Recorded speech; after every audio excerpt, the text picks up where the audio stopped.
Now, in other news, President Moon Jae-in has reiterated his will to root out corruption, a problem South Korea is still struggling to shake off. On Monday, during a meeting with his top aides, the president singled out the defense industry in particular, saying shady behavior in that sector is not just wrong, it's potentially dangerous. Hwang Hojun reports.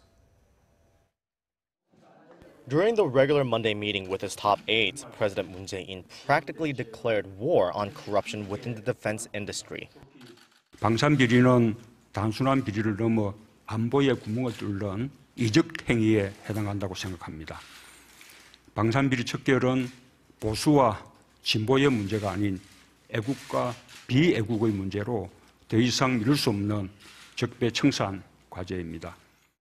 President Moon was indicating the recent scandal involving the Korea Aerospace Industries, Korea's defense giant.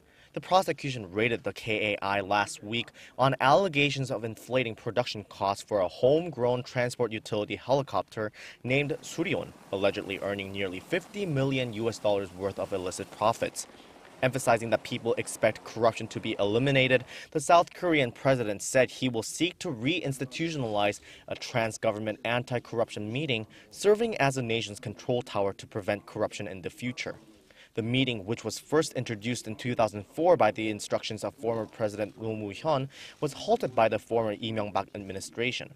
During the meeting, President Moon also welcomed the recent decision to hike the nation's minimum hourly wage to 7,530 Korean won, or about $6.7 starting next year.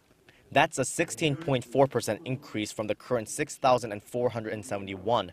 President Moon has pledged during his election campaign to increase the minimum wage up to 10,000 won by the year 2022.